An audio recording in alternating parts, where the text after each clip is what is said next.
Hello दोस्तों, chase the goal channel के online platform के ऊपर आप सभी का स्वागत है। हम लोगों ने प्रॉफिट एंड लॉस की बात कर ली थी, लेकिन प्रॉफिट एंड लॉस तब तक कंप्लीट नहीं होता जब तक उसका भाई बंधु भी उसके साथ आकर के ना बैठ जाए। कौन सा भाई है जी उसका? यह है डिस्काउंट, छूट या फिर बट्टा। इसको या तो छूट कह दो या फिर बट्टा कह दो, एक ही बात है। तो जब तक डिस्काउंट भी आप कंप्लीट ना कर लो तब तक प्रॉफिट एंड लॉस पूरी तरीके से कंप्लीट नहीं होता। जैसे ही ये चैप्टर अपना कंप्लीट होगा तो अपना प्रॉफिट एंड लॉस पूरी तरीके से कंप्लीट हो जाएगा। ठीक है, थोड़ी सी बात हम लोग डिस्काउंट की कर लेते हैं। वैसे मैंने डिस्काउंट के बारे में आपको थोड़ा प्रॉफिट एंड लॉस में भी बताया था, यहां पर मैं आपको थोड़ा सा और बता दूंगा। फिर डिस्काउंट होता क्या है? एक तो होती है एमआरपी, एक तो होती है अपने पास एमआरपी जिसको बोलते हैं मैक्सिमम रिटेल प्राइस। हम लोग कोई भी सामान लेने के लिए जाते हैं तो उसके ऊपर एमआरपी लिखा हुआ होता है ना, आप कभी ध्यान देना, कुछ ऐसा लिखा हुआ मिलेगा आपको, एमआरपी 10 रुपीज। यानी ये क्या है? ये अंकित मूल्य है, ये मार्किंग प्राइस है जो उस वस्तु के ऊपर लिखी जाती है।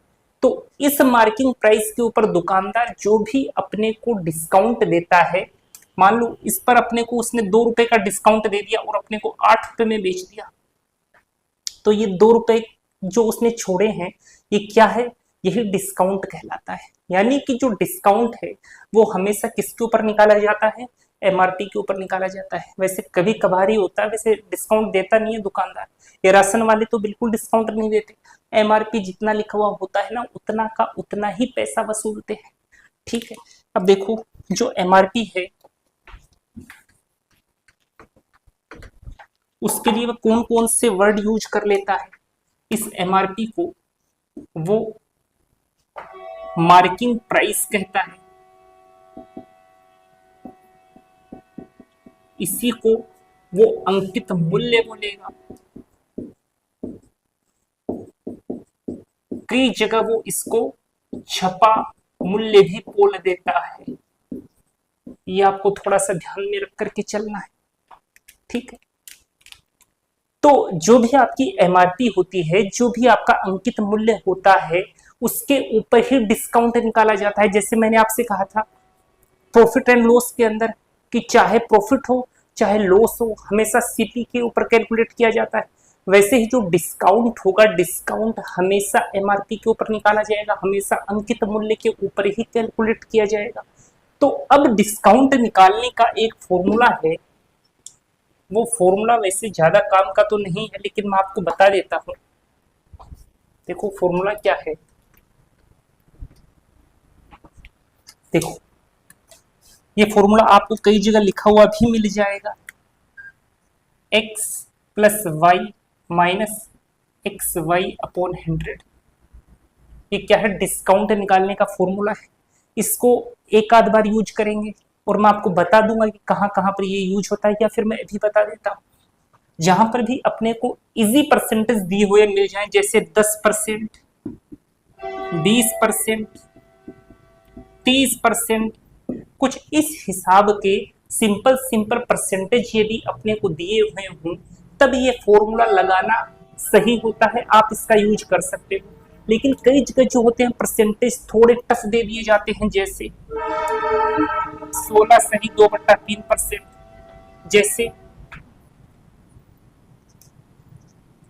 जैसे 8 सही 1/2%, जैसे 37 सही 1/2%, या फिर 62 सही 1/2%। तो जब भी इस प्रकार के परसेंटेज दिए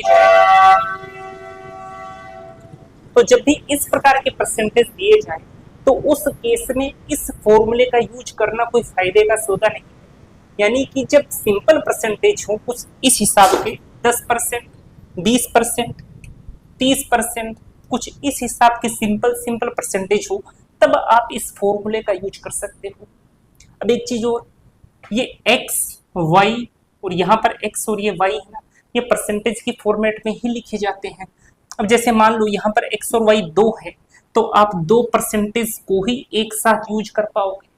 जैसे मान लो कोई क्वेश्चन अपने पास, उस क्वेश्चन के अंदर 2% दिए, तो 2% देने पर तो आप डायरेक्ट इस फॉर्मूले से डिस्काउंट कैलकुलेट कर दो।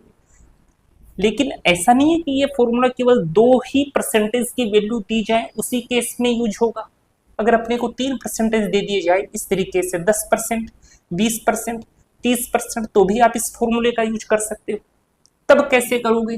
तब आप इस 10% और 20% को लेकर के इस फॉर्मूले में रखोगे, तो यहां से एक डिस्काउंट परसेंट आएगा। उस डिस्काउंट परसेंट का फिर इस 30% के साथ वापस से इस फॉर्मूले के साथ अप्लाई कर देना, तो अपने पास एक सिंगल परसेंट मिल जाएगा, उतना डिस्काउंट हो जाएगा। लेकिन इसका यूज अपने को नहीं करना है या फिर ना के बराबर करना है। मैं अभी कुछ क्वेश्चंस बताऊंगा, उस क्वेश्चन के हिसाब से देखना कहां पर तो ये काम का है और ये कहां पर फालतू है। अभी हम लोग क्वेश्चन के हिसाब से देखेंगे। तो पहला क्वेश्चन आएगा, उसको आप ट्राई करना। तो इस क्वेश्चन को करो, एक बार आप फॉर्मूला यूज करना, फिर मैं देखो इसका आपको तोड़ बताऊंगा कि बिना फॉर्मूले के आपको कैसे यूज करना है। देखो फॉर्मूला क्या था अपने पास, x plus y minus x y upon 100, ये अपने पास फॉर्मूला था। रख दो x और y की वैल्यू, 10% और 20% रख देते हैं। 20 और 10 30 हो गया, माइनस 20 को 10 से मल्टीप्लाई किया तो आया 200, 200 के अंदर 100 का भाग लगाया तो आया 2, यानी 30 में से 2 को घटाया तो आया 28%। यानी डिस्काउंट कितने का दिया गया है, नेट डिस्काउंट कितना है, 28%। लेकिन आप जब परसेंटेज सिंपल दिए हो, जैसे 10% और 20% एक सिंपल परसेंटेज है, तब आप इजीली इस फॉर्मूले से कैलकुलेट कर सकते हो। लेकिन अगर इजी परसेंटेज नहीं होते तब आपको इसको लगाने में बड़ी दिक्कत होती। तो यहाँ पर मैं एक तरीका बताता हूँ जो मैं आपको पहले भी बता चुका हूँ। इसको इंग्लिश में कहा जाता है सक्सेसिव, SUCCESSIV, सक्सेसिव।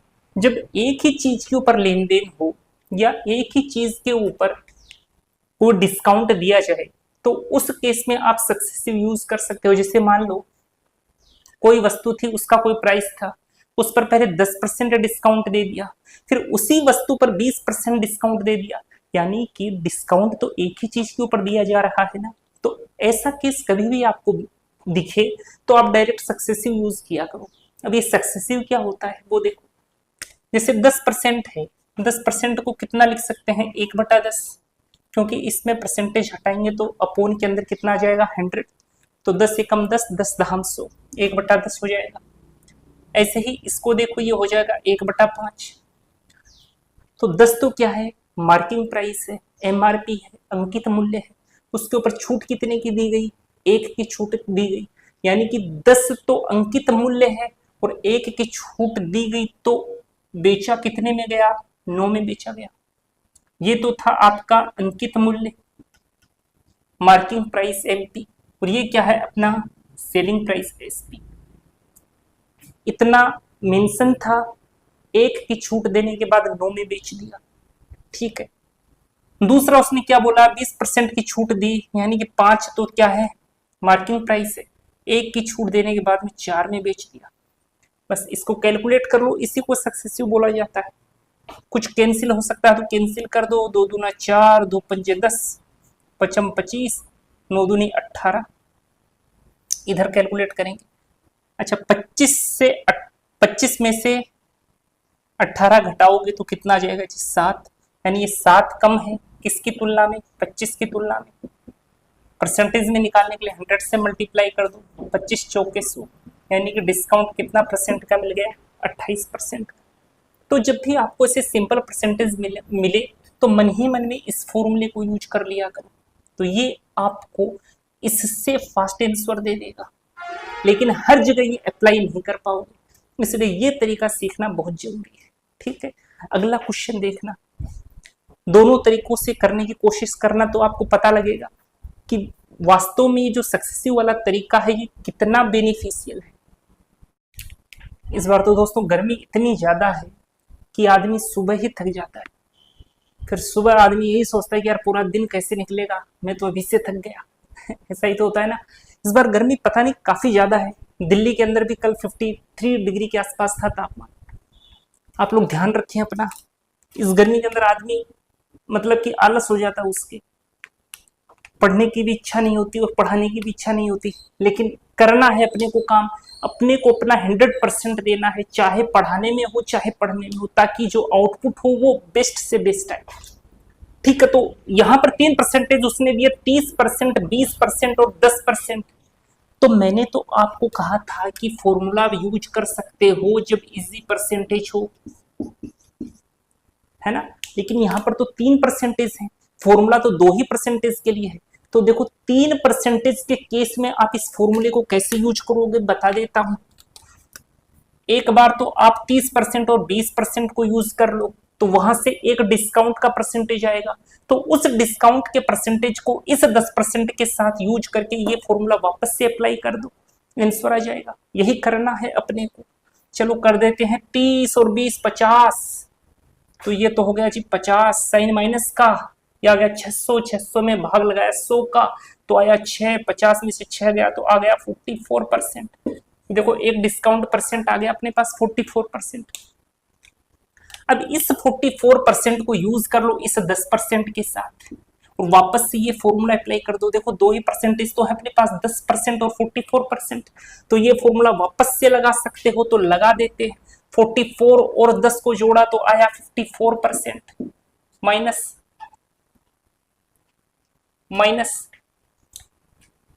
44 इंटू 10 440, 440 के अंदर भाग लगाया आपने 100 का, तो कितना आएगा देखो, ये तो है आपका 440, इसमें भाग लगा रहे 100 का, तो 0 से 0 कट गया और ये 10 ऊपर जाएगा तो एक यहां पर पॉइंट बैठा दे। ठीक है, अब 54 में से 5 घटा दो, 54 से 5 घटाओ तो आएगा 49, इसको आप 0.6 और दे दो तो 49.6% है वो अपना आंसर होगा। है क्या कोई ऑप्शन? 50%, 49.6%, option number B. ठीक है, सिंपल था क्वेश्चन, लेकिन इसको मैं सक्सेसिव से करना बताऊंगा, ऐसे आपको थोड़ा टाइम लगेगा, सक्सेसिव से आपको टाइम नहीं लगेगा। देखो भाई पता है 30% जो होता है वो तो 3/10 होगा, तो 10 में लाया 7 में बेचा। 20% तो 1/5 होता है, 5 में लाया 4 में बेचा। 10% तो 1/10 होता है, 10 में लाया और 9 में बेचा। ये तो मार्किंग प्राइस है और ये क्या है अपनी सेलिंग प्राइस है। बस इसको कैलकुलेट कर दो, काम हो जाएगा। कैलकुलेट कर देते हैं, चलो कटने वाली चीज को काट दो, 2 दूना 4, 2 पंजे 10, 2 से ये कट गया 5 पर, 5 का क्यूब तो 125 होता है। ये कितना आ जाएगा 9 सत्ते 63, 63। अच्छा 63 से 125 कितना ज्यादा है, तो 37 और 5 42, 42 और 20 62 यानी 62 ज्यादा है। यानी कि 125 तो मार्किंग प्राइस थी, उसने 62 रुपए छोड़ करके 63 के अंदर बेच दिया। तो अपने को डिस्काउंट निकालना है, तो डिस्काउंट तो मार्किंग प्राइस पे निकालते हैं, तो 125 को नीचे बिठा दो, परसेंटेज में निकालना है तो 100 से मल्टीप्लाई कर दो, बस काम हो जाएगा। 25 पंजे 125, 25 चौके 100, 5 से काटते हैं, 5 एकम 5 बचगा 1, 5 दूनी 10, 5 चौके 20, 4 चौक 16 का 6 हंसी लाया 1, 12 चौक 48 और 1 49, 49.6%, ऑप्शन नंबर बी। देखा, ये थोड़ा सिंपल पड़ता है तरीका, और ये तरीका अपने को डेफिनेटली सीखना है। ये तो ना भी आए तो भी चलेगा, लेकिन ये आपको 100% आना चाहिए, हर जगह अप्लाई होगा। ये आपको जहां पर टफ परसेंट होंगे ना वहां पर आपको खराब कर देगा ये, इसलिए ये तरीका जरूर सीखो आप। देखो अगला क्वेश्चन करना, इस क्वेश्चन को देखो। अब मेरे हिसाब से आप फॉर्मूला लगाने की गलती तो बिल्कुल नहीं करोगे। अब आपको पता लग गया हो कि वे सक्सेसिव कितना इंपॉर्टेंट है सीखना, और इस प्रकार के क्वेश्चन आपको एग्जाम में मिलेंगे ही मिलेंगे। चलो, तो ये मैंने इसके इक्विवेलेंट जो भी फ्रैक्शन होते हैं वो सारे के सारे याद करवा रखे हैं। अगर आपको नहीं आते तो आप प्लेलिस्ट में जाइए, परसेंटेज का लेक्चर नंबर 1 देखिए, यहाँ वहां पर मैंने बहुत ही आसान तरीके से सारे के सारे इसके इक्विवेलेंट परसेंटेज के इक्विवेलेंट फ्रैक्शन बता रखे हैं वहां पर, वहां से आप देख सकते हैं। तो 12 सही 1/2% तो 1/8 होता है। 14 सही 2/7% तो अपना 1/7 होता है। 16 सही 2/3% तो 1/6 होता है। ये सारे के सारे अपने टिप्स पे होने चाहिए, चाहे आपको 1/6 की इक्विवेलेंट परसेंटेज पूछे या 16 सही 2/3% के इक्विवेलेंट फ्रैक्शन वैल्यू पूछे, हर तरीके से याद होना चाहिए। अब देखो कितना आसान काम हो गया। 8 से 7 में बेचा, 7 से 6 में बेचा, 6 से 5 में बेचा। कर दो जी सोल्व, कटने वाली चीज का कल्याण कर दो। और तो शायद कुछ कटेगा नहीं। 7 ये कट रहा है ना, 7 इधर तो आ गया 8, ये हो गया 5। 8 तो 8 का तो टैग लगाया, लेकिन बेचा कितने का? 5 का। अच्छा कितना छोड़ा? 3 छोड़ा। कितने के ऊपर? 8 के ऊपर, इंटू 100। इसको सोल्व करोगे तो आएगा 37 सही 1/2%। ये अपना आंसर हो जाएगा। ठीक है, अब फॉर्मूले से आप लगा कर देख लेना कितना जोर आता है, आपको पता लग जाएगा। अच्छा अगला क्वेश्चन देखना। चलो जो फॉर्मूला यूज करके कर रहे हैं क्वेश्चनों को, वो अब करो जरा इस क्वेश्चन, फिर देखो कितने टाइम में आपने क्वेश्चन किया। तो चलो हम लोग सक्सेसिव यूज करेंगे, फॉर्मूले को भगा देंगे। कोई काम का नहीं फॉर्मूला, जहां पर सिंपल परसेंटेज हो वहां पर आप यूज कर सकते हो, और जहां पर सिंपल परसेंटेज हो और 2 ही परसेंटेज की वैल्यू, वहां पर आप फॉर्मूला यूज कर सकते हो। वहां पर फॉर्मूला काम का होता है, फायदे का सौदा होता है। चलो यहां पर देख लेते हैं। अब आपको देखो वैल्यूज याद होनी चाहिए। परसेंटेज, जब तक परसेंटेज बेस होता है मैथ का, अगर आपका परसेंटेज अच्छा नहीं है तो आपको आगे डेफिनेटली जोर आएगा। इसीलिए मैंने आपको कहा था कि परसेंटेज को बहुत अच्छे से करो। जो भी परसेंटेज की वैल्यूज होती हैं उनके इक्विवेलेंट जो भी फ्रैक्शन वैल्यू होती है उसको याद रखो, उसको टिप्स पे याद रखो, डेली रिवाइज करो, एक पेज के ऊपर लिख करके टांग लो, डेली देखा करो ताकि आपके दिमाग में वो सेट रहे, कभी आप भूलो नहीं। अब ये क्वेश्चन जो है केवल आपको अगर इनके इक्विवेलेंट फ्रैक्शन याद है तभी कर पाओगे, अदरवाइज आप नहीं कर पाओगे। अब ये देखो 83 सही 1/3% तो 5/6 होता है। 57 सही 1/7%, मैंने कहा था अपोन में 7 आता है तो 14 की टेबल चलती है। तो ये किसके इक्विवेलेंट होगा? 14 एकम 14, 14 दूनी 28, 14 ती 42, 14 चौक 56, 56 इसके आसपास पहुंच गया ना 57 के। तो ये किसके इक्विवेलेंट है जी? 4/7 के। चलो 12 से ही 1/2% जो है ये तो 1/8 की इक्विवेलेंट होता है। 14 से ही 2/7% है, ये तो 1/7 की इक्विवेलेंट होता है। देखो हर में 7 आ रहे ना, तो 14 की टेबल चल रही। और 27 सही 3/11। और मैंने एक चीज आपको और बताई थी, जब हर के अंदर 11 आता है ना तब हमेशा 9 की टेबल चलती है। तो 9 त्रिक 27 होता है, तो ये तो हो जाएगा 3/11 की इक्विवेलेंट। ठीक है, क्योंकि जो आपका ये होता है, ये कैसे बताऊं मैं आपको, 1/11 जो होता है वो बराबर होता है आपका 9 सही 1/11% की इक्विवेलेंट, 9.09%। तो यही मैंने आपको कहा था कि जब भी हर में 11 आता है ना तो हमेशा 9 की टेबल चलती है। तो आगे ना 9.09, अपने को चाहिए 27, तो इसका 3 गुना करना पड़ेगा। इसका 3 गुना करोगे तो इधर भी 3 गुना हो जाएगा, तो 3/11 आ जाएगा। वही मैंने डायरेक्ट लिखा है। आपको ऐसे लिखने की जरूरत नहीं पड़नी चाहिए, डायरेक्ट वैसे ही पता लगना चाहिए। ठीक है, हाँ जी। अब देखो ये शायद आपको दिखाई दे रहा है, दिखाई दे रहा होगा शायद। हाँ चलो दिख रहा है। ठीक है, कैलकुलेट कर देते हैं। 6 में से 5 गया तो आया 1, 7 में से 4 गया तो आया 3, 8 में से 1 गया तो आया 7, 7 में से 1 गया तो आया 6, 11 में से 3 गया तो आया 8। इसको कैलकुलेट करो, कटने वाली चीज काटो। 6 से 6 गया, 8 से 8 गया, इस 7 से ये 7 चला गया। ये क्वेश्चन ऐसे रेंडमली उठाया मैंने, अपने हिसाब से परसेंटेज लिए हैं, तो हो सकता है कैलकुलेशन थोड़ी सी टफ आ जाए। 11 सत्ते 77, और यहाँ पर 3 आया क्या ये? अच्छा चलो ये 3 आ गया। काफी छोड़ दिए यार उसने तो। 77 का मूल्य अंकित था उसके ऊपर, वो 3 में ही बेच दिया उसने। चलो तो कितना कम में बेचा, 74 कम कर दिया उसने, तो 74 रुपए छोड़े कितने के ऊपर, 77 के ऊपर। परसेंटेज में निकालना तो 100 से मल्टीप्लाई करो। देखो आ गई ना थोड़ी खतरनाक सी कैलकुलेशन, चलो करते हैं।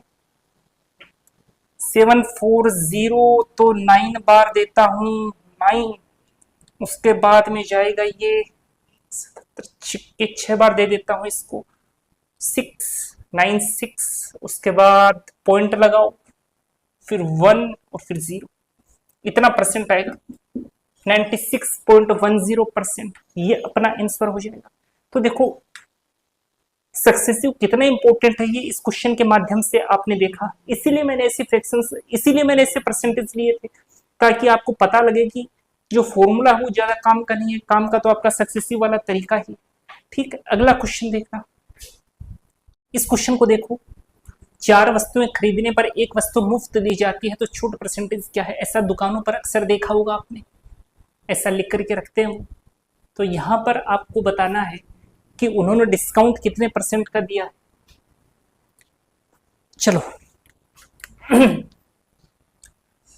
तो एक चीज आप ध्यान में रखना कि जो भी चीज फ्री दी जाती है ना, जितनी भी चीजें फ्री दी जाती हैं उसको तो रखा करो ऊपर, और फ्री देने के बाद जितनी भी टोटल चीजें अपने पास हुई उसको रखा करो हर के अंदर, नीचे रखा करो उसको, और उसके बाद में उसका परसेंटेज निकाल दिया करो, तो अपने पास डिस्काउंट आ जाएगा। तो एक वस्तु मुफ्त दी गई तो 1 को ऊपर बिठाओ। अब एक वस्तु और ये 4 वस्तु, टोटल कितनी होगी, 5 वस्तु, 5 को नीचे बैठाओ। परसेंटेज में निकालना है तो 100 से मल्टीप्लाई कर दो। तो ये तो अपने को पता है कि 20% होता है। ठीक है, इनका डिस्काउंट कितने परसेंट का है, 20% का। अच्छा एक चीज मैं आपको बताऊं, ये तरीका आपको तभी लगाना है जब सभी वस्तुओं का प्राइस इक्वल हो। वैसे अपने एग्जाम में जो क्वेश्चन आएंगे उसमें प्राइस सभी का इक्वली दिया हुआ मिलेगा, और जब भी प्राइस इक्वल होता है उस केस में जो प्राइस होता है वो इनवर्सली प्रोपोर्शनल होता है, व्युत्क्रमानुपाती होता है आपकी क्वांटिटी के, क्वांटिटी यानी वस्तुओं की संख्या की। ठीक है, इसका इस साइन का मतलब मैं आपको बताता हूं क्या होता है कि यदि प्राइस बढ़ता है तो क्वांटिटी घटती है, जिससे उल्टा होता है, क्वांटिटी घटती है तो प्राइस बढ़ता है। यानी जैसा इसके पास है जो भी रेशियो है या फिर कुछ भी है उसका जस्ट उल्टा इसके पास होगा। ये बढ़ा तो ये घटा, ये घटा तो ये बढ़ा। जैसे हम लोग ये वैसे इनवर्सली प्रोपोर्शनल हुआ, प्रोपोर्शनल हुआ, ये ज्यादा हम लोग फिजिक्स के अंदर यूज करते हैं। जैसे फिजिक्स में आपने देखा होगा, जैसे इलेक्ट्रोस्टैटिक्स में ही देख लो आप, जैसे 2 चार्ज हैं Q1 और Q2, इनके बीच की जो डिस्टेंस है वो स्मॉल r है। इन दोनों चार्ज के बीच में जो फोर्स काम कर रहा है उसको हमने F बोला, उसको हम लिखते हैं ना Q1 Q2 upon r square. आपने GS के अंदर पढ़ा होगा, JK GS के अंदर कूलम्ब्स में, और इनके बीच में जो साइन होता है वो इनवर्सली प्रोपोर्शनल होता है। तो यहाँ पर मैं आपको एक चीज सिखाना चाह रहा हूँ कि ये जो फोर्स है ना ये इस r स्क्वायर के इनवर्सली प्रोपोर्शनल है, लेकिन Q1 Q2 upon r square के प्रोपोर्शनल है। इसके पूरे के तो प्रोपोर्शनल है लेकिन इस r स्क्वायर के क्या है, इनवर्सली प्रोपोर्शनल है। तो वैसे इस चीज की जरूरत नहीं पड़ेगी अपने को, मैं आपको इसलिए बता रहा हूँ क्योंकि ये चीज भी अपने को ध्यान में होनी चाहिए। कई बार क्या होता है कि आप कई जगह देखोगे कई लोग ऐसा बोल देते हैं कि f जो है ना वो प्रोपोर्शनल है Q1 Q2 upon r square, और कई लोग ऐसा बोल देते हैं कि f जो है ना इनवर्सली प्रोपोर्शनल है r स्क्वायर के। तो हम कंफ्यूज हो जाते हैं कि यार कभी तो ये प्रोपोर्शनल बोल रहा है और कभी ये इनवर्सली प्रोपोर्शनल बोल रहा है। तो कंफ्यूज होने की कोई बात नहीं है। प्रोपोर्शनल किसके होगा, Q1 Q2 upon r square के, और इनवर्सली प्रोपोर्शनल किसके होगा, r स्क्वायर के। यानी कि f बढ़ेगा तो r घटेगी और r घटेगा तो f बढ़ेगा। ऐसा फिजिक्स का कॉन्सेप्ट होता है। फिर इनवर्सली प्रोपोर्शनल, ये आपका व्युत्क्रमानुपाती का साइन हटाओगे तो एक कांस्टेंट आ जाता है ना कि वैसे काम का नहीं है, वैल्यू क्या कि 9 × 10⁻⁹ होती है। ये चीजें काम की नहीं। और ऐसा ही अपने को वहां पर भी तो देखने को मिलता है जब हम लोग ग्रेविटेशन लॉ पढ़ते हैं, न्यूटन का ग्रेविटेशन लॉ, तो वहां पर बस Q की जगह पर कौन काम करता है, मास आ जाता है m1 m2 upon r square. ऐसा ही तो होता है। लेकिन ये सारी चीज मैंने एक्स्ट्रा बता दी, आपके काम की नहीं है। मैंने केवल इनवर्सली प्रोपोर्शनल और प्रोपोर्शनल का कॉन्सेप्ट समझाने के लिए ही आपको थोड़ा सा ये बताया था। हाँ, तो जो प्राइस का रेशियो होगा उसका जस्ट उल्टा क्वांटिटी का रेशियो होगा, क्योंकि इनवर्सली प्रोपोर्शनल का साइन है तो जस्ट उल्टा हो जाता है। तो इस फॉर्मूले का यूज करके भी आप इस क्वेश्चन को कैलकुलेट कर सकते हो। कैसे कैलकुलेट कर सकते हो भाई, अपने को क्वांटिटी तो पता ही है और अपने को प्राइस की फॉर्मेट में लिखना है, तभी तो डिस्काउंट बता पाओगे। तो आप क्वांटिटी देख लो ना यार, क्वांटिटी का रेशियो निकाल लो और उसका जस्ट उल्टा कर दो तो प्राइस का रेशियो आ जाएगा और वहां से आप डिस्काउंट निकाल सकते हो। तो वैसे भी कर सकते हो, इसका यूज नहीं करेंगे, इसका यूज करेंगे क्योंकि आंसर थोड़ा फास्ट देगा। देखो, निकाले क्वांटिटी का रेशियो, यहां पर क्वांटिटी कितनी है 4, एक फोकट की मिल गई तो घर कितनी लेकर गए 5, तो ये किसका रेशियो है, वस्तुओं का रेशियो। यहां पर क्या है, जो भी वस्तुओं का रेशियो है उसका जस्ट उल्टा प्राइस का रेशियो है, तो पलटी मरवा दो इसको 5 से 4, ये किसका रेशियो है, ये प्राइस का रेशियो है। अब यहां से देख लो, 5 का अंकित किया, 4 में बेचा, कितने का डिस्काउंट दिया, 1 का। कितने के ऊपर दिया, 5 के ऊपर। परसेंटेज में निकालना है तो 100 से मल्टीप्लाई कर दो, कितना आ गया डिस्काउंट, 20% आ गया, वही तो इधर आया। ठीक है, ऐसे करोगे थोड़ी नंबर ऑफ स्टेप्स बढ़ जाएंगे, वैसे करोगे काम वर्बली ही कर दोगे तो क्वेश्चन इजी पड़ेगा अपने। तो आपके ये समझ में आ गया होगा। आपको केवल इतना ध्यान रखना है, प्राइस जो होता है इनवर्सली प्रोपोर्शनल होता है क्वांटिटी के, लेकिन प्राइस जो है प्रोपोर्शनल है 1 क्वांटिटी के। उसके बाद में इसी का यूज हम लोग करेंगे, ये जो ऊपर मैंने बताया 1/5 × 100, इसका भी आप यूज कर सकते हो, बस थोड़ा सा टाइम थोड़ा सा ज्यादा लगेगा और कुछ ज्यादा फर्क नहीं पड़ेगा। चलो अगले क्वेश्चन के अंदर ये वाला आप अप्लाई करना, आपको पता लगेगा कि कितना बेनिफिशियल है। दोनों तरीके से करोगे तो वर्बली आंसर दोनों तरीके से ही दे सकते हो। चलो, लेकिन मैं जो पहला वाला तरीका बताया था उसका यूज नहीं करूंगा, मैं जो दूसरा वाला तरीका बताया था उसी का यूज करूंगा। यहां पर वस्तुएं कितनी थी 2, घर कितने ले गया 5, 3 + 2 5, ये किसका रेशियो, ये वस्तुओं का रेशियो। इसका उल्टा करूंगा, प्राइस का रेशियो आ जाएगा 5 से 2। 5 तो एमआरपी है, बेचा कितने का 2 का, छोड़ा कितना 3, कितने के ऊपर 5 के ऊपर, परसेंटेज में निकालने के लिए 100 से मल्टीप्लाई किया। अच्छा, इसको सोल्व करोगे तो कितना जगह 20 या 60, यानी कि 60% आ जाएगा। यानी डिस्काउंट कितने का दिया गया है, 60% का डिस्काउंट दिया गया है। या फिर जो दूसरा तरीका है वो भी बता देता हूँ, जो फोकट के मिले हैं उसको ऊपर टांग, टोटल जो वस्तुएं हैं उनको नीचे रखो, परसेंटेज में निकालने के लिए 100 से मल्टीप्लाई कर दो, कितना आ गया 60%। दोनों तरीके ही यहाँ पर कारगर है और वैसे तरीके दोनों हर जगह लगेंगे, कोई दिक्कत नहीं है। लेकिन ये जो मैंने आपको वस्तु और प्राइस का रिलेशन बताया था उससे आप करो तो ज्यादा सही रहेगा। एक बार खुद से जरूर ट्राई करना क्वेश्चन को, बहुत सिंपल सा क्वेश्चन है, वही कॉन्सेप्ट लगेगा जो मैंने अभी आपको बताया था। देखो, 10 वस्तु पर 2 फ्री दी गई, यानी कि वस्तु कितनी लेकर गया, इसको भी लिखने की क्या जरूरत है यार, वर्बली कर सकते हैं। करें क्या वर्बली, चलो वर्बली करते हैं। 10 से 12 हो गया वस्तुओं का रेशियो, तो 2 पंजे 10, 2 छक्के 12, 5 से 6 वस्तुओं का रेशियो, तो 6 से 5 किसका रेशियो हो गया, प्राइस का रेशियो। तो ये मैंने प्राइस का रेशियो लिख दिया। फिर 10% छूट दी गई, तो 10% तो 1/10 होता है, तो 10 का टैग लगाया और 9 में बेचा, कर दो 16, डिस्काउंट आ जाएगा। कितना डिस्काउंट दिया गया है, 5 दूनी 10, 3 दूनी 6 और 3 त्रिका 9, 2 दूनी 4 और 3, टैग लगाया 4 का, बेचा 3 में, कितने की छूट, 1 की, कितने के ऊपर, 4 के ऊपर, 100, कितना गया जी 25% का डिस्काउंट दिया गया। देखो सिंपल था ना। अगला क्वेश्चन देखो, चलो इस क्वेश्चन को करो। 20% छूट एंड 10% छूट, वह हर 10 वस्तु पर 2 फ्री, तो कुल छूट क्या होगी, वैसे ही होगा जैसे पिछला क्वेश्चन था। तो पहले प्राइस का रेशियो निकालने, 10 वस्तु पर 2 फ्री, तो 10 से 12 तो हो गया आपका वस्तुओं का रेशियो, तो 2 पंजे 10, 2 छक्के 12, यानी कि 5 रेशियो 6, ये तो वस्तुओं का रेशियो है, तो 6 रेशियो 5 किसका रेशियो हो जाएगा, प्राइस का रेशियो।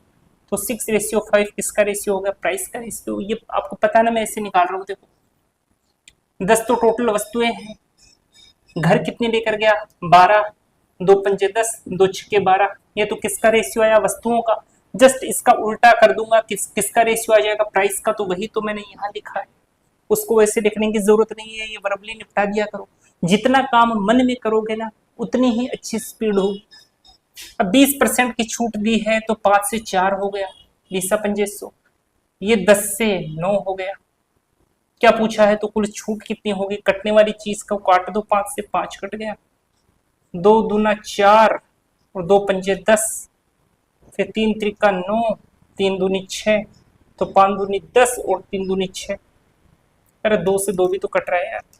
जो कटता है ना ज्यादा से ज्यादा काट दिया करो, ताकि यहाँ पर थोड़ा हिसाब किताब छोटा ही मिले अपने को। ये 5 और ये 3, कितना छोड़ा? 2, कितने के ऊपर? 5 के ऊपर, इंटू 100, यानी कि 40% की क्या दी है उसने? छूट दी।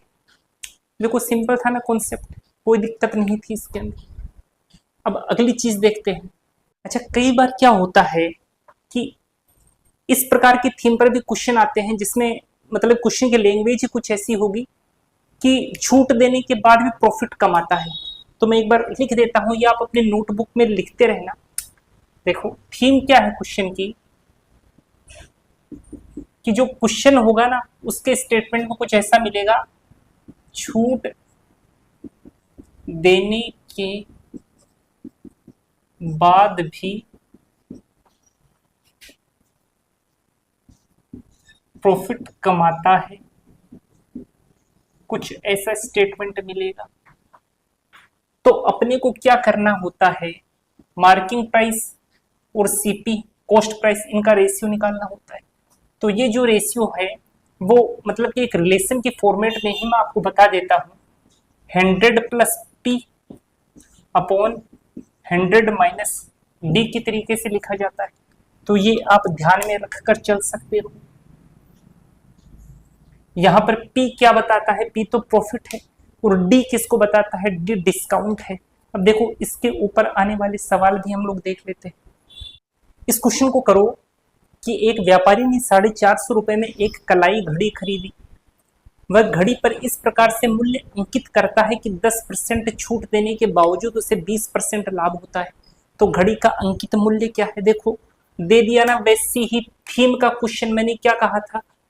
ऐसा लिखा हुआ देगा कि डिस्काउंट देने के बाद भी प्रॉफिट कमाता है। तो उसने कह दिया ना कि 10% छूट देने के बावजूद उसे 20% लाभ होता है ना उसी थीम का क्वेश्चन। तो एमपी और सीपी का रेशियो निकाल दो। तो एमपी अपॉन सीपी दे रखा है क्या उसने? एक व्यापारी ने 450 रुपए में एक कलाई घड़ी खरीदी, तो सीपी आ गया 450 बराबर। ऊपर क्या लिखते हैं? 100 प्लस प्रॉफिट। प्रॉफिट कितने का हो रहा है? 20 का, तो ऊपर कितना गया? 120। नीचे क्या लिखते हैं? 100 माइनस डिस्काउंट। डिस्काउंट कितने का दिया? 10 का, तो कितना गया? 90। पूछा क्या है? तो घड़ी का अंकित मूल्य क्या है? एनपी की वैल्यू पूछिए तो 450 को इधर मल्टीप्लाई कर दो, इसको यहां से हटा दो। सोल्व कर देते हैं जी। इस जीरो से ये जीरो कट गया, 9 पंजे 45, 12 पंजे 60 और ये एक जीरो, यानी ये क्या आ गया जी आपका? अंकित मूल्य। तो ये आपका क्या हो गया? आंसर। ठीक है ना। देखो इस थीम के ऊपर सवाल काफी सिंपल होते हैं। अगला क्वेश्चन करना। इस क्वेश्चन को करो। एक दुकानदार अपनी वस्तु के अंकित मूल्य पर 20% की छूट देकर 4% का लाभ कमाता है। देखो वैसा ही स्टेटमेंट दे दिया, अंकित मूल्य पर 20% की छूट देकर 4% का लाभ कमाता है। तो उसका अंकित मूल्य क्रय मूल्य से कितना परसेंट अधिक है? क्रय मूल्य से कितना परसेंट अधिक है? ठीक है, तो निकालो एमपी अपॉन सीपी। एमपी क्या बोला उसने? 20% की छूट देकर 4% का लाभ कमाता है, तो ऊपर तो आ गया 104। छूट कितनी दे रहा? 20% की, तो नीचे आ गया 80। 4 से काट देता हूं, ये 20, 4 दूनी 8, बच गया 2, 6 चौक 24, ये आ गया जी 10 और ये आ गया 13। इसने पूछा क्या है? तो उसका अंकित मूल्य क्रय मूल्य से कितना परसेंट अधिक है। ये जो मूल्य है इसकी तुलना में कितना ज्यादा है? तुलना 10 से हो रही है, तो 10 को नीचे बैठाओ। ज्यादा कितना है जी? 3 ज्यादा है, 3 को ऊपर बिठाओ, इंटू 100 कर दो, तो 10 दहम 100। साफ साफ दिख रहा है कि 30% ज्यादा है। ठीक है, तो ऐसे कर सकते हो आप इस क्वेश्चन को। अच्छा, एक तरीका और बताऊं क्या इसका? चलो एक तरीका और बता देता हूँ। 30% अपना आंसर आया है। तरीके काफी सारे अपने को आते हैं और हर क्वेश्चन के काफी सारे तरीके आते हैं, लेकिन मैं तरीके आपको वो बताता हूँ जो तरीके बेस्ट होते हैं, जो आपको फटाक से आंसर दे सकते हैं। अच्छा, एक दुकानदार अपनी वस्तु के अंकित मूल्य पर 20% की छूट देकर 4% का लाभ कमाता है। मान लो सीपी तो 100 है। मार्किंग प्राइस की बात करें, वस्तु के अंकित मूल्य पर 20% की छूट देता है, यानी कि 20% की छूट दी तो 80/100 ही तो लिखूंगा मैं इसको, क्योंकि मैं इसको एसपी के फॉर्मेट में लिखना चाह रहा हूं। इस मार्किंग प्राइस के ऊपर 20% की छूट दे दी, फिर बेचा कितने में? 20% की छूट देकर 4% का लाभ कमाता है। तो ये किसके बराबर हो गया जी? 104 के। ठीक है, मार्किंग प्राइस पर उसने कितने की छूट दी? 20% की छूट दी, तो 80/100 बराबर 104 हो गया। छूट देकर 4% का लाभ कमाता है, तो उसका अंकित मूल्य, तो यहां से एमपी के वैल्यू निकालो। 20 चौक 80, 20 पंजे 100, इसको 4 से काटते हैं, 4 दूनी 8, 6 चौक 24, 26 को 5 से मल्टीप्लाई करोगे तो मार्किंग प्राइस आ जाएगा 130। तो उसका अंकित मूल्य क्रय मूल्य से कितना ज्यादा है? साफ साफ दिख रहा है कि 30% ज्यादा है। ठीक है, तो 30% अपना आंसर हो गया। अच्छा, इतना तरीका बहुत है या और बताऊं कोई तरीका? अच्छा, एक तरीका और दिमाग में आ रहा है, वो भी चलो मैं बता ही देता हूं। चलो एक तरीका और बताता हूं। अच्छा, सीपी क्या है अपने पास?